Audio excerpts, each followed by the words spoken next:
Qualquer pessoa pode chegar onde eu cheguei. Eu fui engraxate quando eu era moleque, porque eu não tinha profissão nem nada, e a maneira que você tinha de...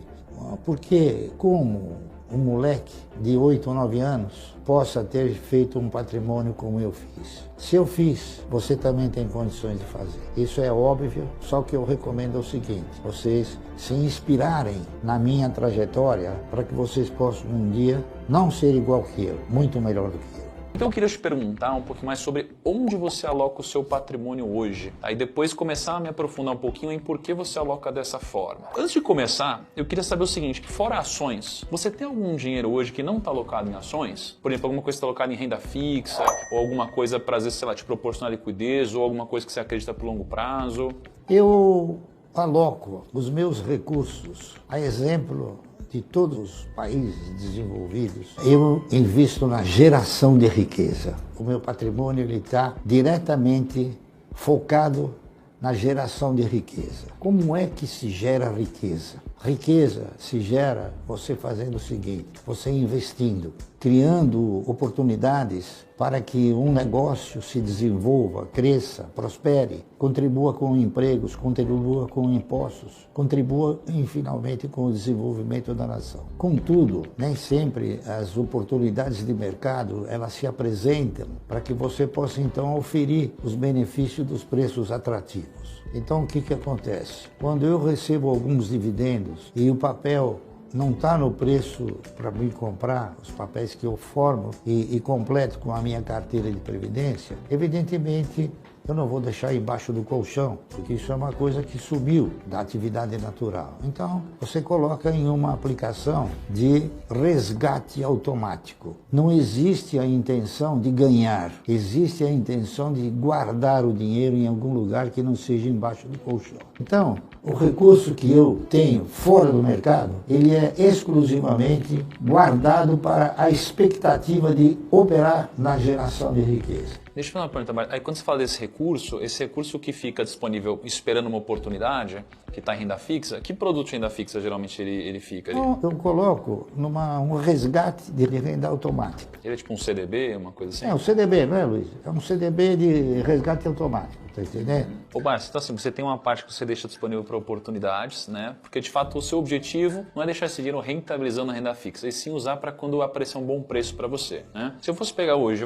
como estão todos os seus investimentos, qual que é a parcela dos seus investimentos que hoje está disponível para oportunidade? Geralmente assim. Olha, é uma parcela que oscila, ela não tem assim... Mas geralmente fica de tanto a tanto? Ela oscila por quê? Porque o mercado, ele é de renda oscilante, de renda variável, não é isso? E nós, então, vamos na razão direta de que essas oportunidades ocorrem, a gente vai acentuando e vai aumentando a posição nos papéis de renda variável que formam a carteira.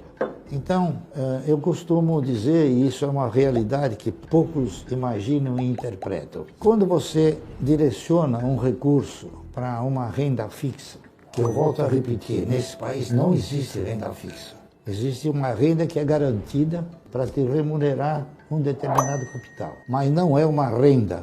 Eu diria que até uma perda. Mas o que eu faço? Eu aguardo e quando aparece a oportunidade, então, eu acentuo a compra dos papéis. Então a gente entendeu o seguinte, a gente tem aqui um patrimônio, um grande bolo. Uma parte você deixa guardado, numa coisa que está aplicado, que seria a renda fixa. Outra parte onde você aplica, que é onde você quer montar uma montanha de dividendos que você vai reaplicando, né? E isso daqui vai crescendo exponencialmente seu patrimônio. Eu gostaria só de complementar o seguinte, essa parte que fica guardada, ela é uma parte insignificante perto do patrimônio. Quantos por cento hoje do seu patrimônio está nessa parte? Muito pequenininha. Muito pequenininha. 2%. 2%. 1%, 2%. E nunca fica maior que isso. Porque quando cresce um pouco, aí aparece a oportunidade, aí você compra, diminui. Tá entendendo? E aí, nessa parte que está aplicada, está tudo em ação. Não tem fundo imobiliário, não tem ativo internacional, não, nada disso. Não está em fundo, não está só em ação diretamente. Ações e títulos. Aí, e títulos. Que ela que administra isso. Ela é craque nisso, eu não sou. Eu sou craque em ações. Em ações. Boa. E aí dessa parte que está nas ações, quantas ações diferentes você tem na carteira hoje? A minha carteira de renda mensal, ela se resume a mais ou menos 10 ou 11 empresas. Essa é a carteira que eu não vendo, não dou, não troco. Então, por quê? Porque eu não sou acionista minoritário dessas empresas. Eu sou um pequeno dono. Das outras, eu sou acionista minoritário. Então, esses papéis são aqueles que alimentam a minha renda mensal. Os outros, eles alimentam a minha condição de oportunidade. Para que eu vou aplicar na renda fixa? Se é perda fixa, se eu ganho no mercado 100% e o mercado te dá a oportunidade de ganhar muito mais, além dos dividendos, não é isso? Então, eu estou fazendo o seguinte, eu estou colocando algumas outras empresas também para tentar melhorar um pouquinho mais o perfil da minha carteira de renda mensal. Então, o que eu estou fazendo? Eu estou repondo algumas ações das quais eu já tive, que perderam consistência, perderam referência. Por exemplo, eu comprei ações há 10, 12 anos atrás da Cosan a R$ 2,70 e vendia R$ 90. Entendeu? Então, a R$ 2,00 era uma ótima referência de compra, e a 90 uma excelente referência de venda. Aí o que a Cosan fez? Vou fazer um desdobramento. Minhas ações custam muito caras e elas estão muito acima da mediana de mercado. Então, para que você possa inspirar o cidadão também é comprar ações para elas mais ou menos se posicionarem dentro da mediana. Então quem tinha uma ação ganhou 3 de presente, ficou com 4. Então o preço de R$ 90 dividiu por 4, então ela veio para R$ 20. Eu falei, agora eu vou comprar de novo, porque é um novo ciclo, tá entendendo? Então eu estou comprando a conta Consul e estou montando metas muito mais audaciosas do que aquela que eu montei, tá entendendo? Quando você fala da sua carteira, que você falou que você tem 2 tipos de ações que você considera, né? Você tem as ações que você considera que são empresas onde você se considera dono e aquelas onde você se considera um minoritário. Hoje, se eu fosse pegar as empresas que você considera dono, quanto que elas representam no seu portfólio? Você representa a maioria? Acho que 90%, 80%, 90%. Então, quase de 10 a 11 ações são quase 90% do seu patrimônio. Agora eu estou começando a internar outros papéis para pulverizar um pouco mais e fazer com que as receitas elas possam provir de mais empresas. E aí, quando você fala das empresas que você é minoritário, quantas ações você tem mais ou menos aqui no meio? Tem uma montanha de ações, né? Mas tipo 50 ações, assim? Não. Eu tenho mais ações de algumas outras. Eu interpretei oportunidade, mas deve ter umas 10 ou 15, no máximo, ou 20, no máximo 20, mas é tudo oportunidade. Por exemplo, a Cielo é oportunidade, a IRB é oportunidade. Então tem outros papéis também, por exemplo, eu comprei um pouco de Braskem. Hoje, Unipar é a sua maior posição? A minha maior posição financeira. Não em número de ações? Mas não em número de ações. Hoje, quantos por cento da sua carteira representa Unipar, mais ou menos? Uns 10%, né, Luísa? Unipar representa uns 10% da carteira, né? Não, mais, 40%. Bom, tá certo. É que subiu muito, ela representava menos, subiu demais. Mas essa é a sua maior posição. Qual que é a sua segunda maior posição? Klabin, Banco do Brasil. O Banco do Brasil. Klabin, Banco do Brasil, Banco Santander, Taesa, TRPL, CEMIG. Caramba. Então, se eu for pegar essas ações aí, mais algumas outras, já são quase 90% do seu patrimônio, né? E deixa eu perguntar, Unipar subiu muito, né? Não. Perto do que você comprou. Não, ela veio para o que ela vale. Ela ainda não subiu. Entendi. Ainda não subiu. Tem muito chão ainda. Tem chão, tem chão. Se eu fosse pegar hoje as suas 3 principais posições, né? Que você falou que é Unipar, Banco do Brasil... Klabin. Desculpa, Klabin, exato. Se fosse pegar assim, as suas 5 principais posições, por que você tem elas de uma forma geral, assim? Porque elas me proporcionam um negócio chamado renda mensal. Se eu quero ter renda mensal proveniente dessas empresas, pergunto, por que eu vou vender? Se eu quero a renda mensal. Tá entendendo? Perfeito. Então elas são altas pagadoras de dividendos e com... Elas veja bem, eu não diria talvez que elas são altas pagadoras de dividendos. Elas são pagadoras regulares de dividendos e distribuem os proventos na razão direta que elas proporcionam resultados. Tem anos que os resultados são melhores, tem anos que os resultados são menores. Por isso é importante você ir desenvolvendo metas para que a renda mensal não caia. Um ano que der menos, você vai ter mais ações, então você vai receber mais. Você vai receber sempre mesmo que seja um pouquinho menos. E o que você hoje, porque eu perguntei onde você investe, agora onde você não investe? Assim, tem posições que você não... Não é posições, eu invisto. Projetos que você na investe. atividade econômica, eu invisto na geração de riqueza.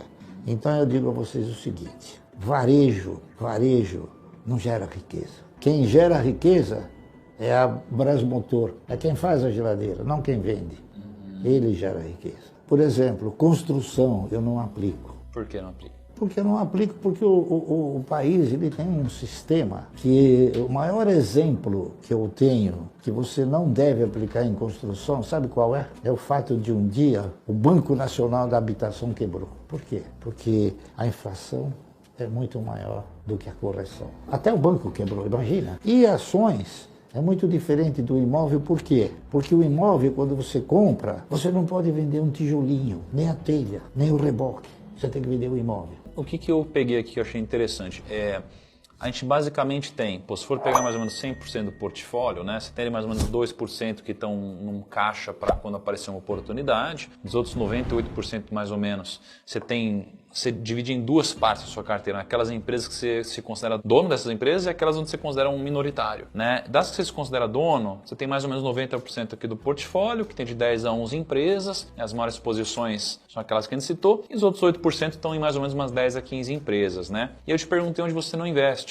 E aí você falou, né? Varejo, eu não investo em varejo, eu não invisto em aviação, eu não invisto em construtoras, eu não invisto em, por exemplo, shoppings, que na verdade, em última análise, também é um varejão, né? Eu não invisto também em turismo. Eu não invisto, em geral, em coisas que associam as pessoas, que façam com que as pessoas se associem, tá entendendo? Eu dou muito valor a um patrimônio chamado patrimônio físico. O que é um patrimônio físico? É aquilo que você vê, você apalpa, você sente. E eu não dou valor para o patrimônio intelectual. O patrimônio intelectual ele pode ter morte súbita, o patrimônio físico não. Eu não invisto em atividades como comprar ações claras de tecnologia, porque está na cabeça de um cara. Esse cara morre, a tecnologia vai para o inferno, vai para o Minas.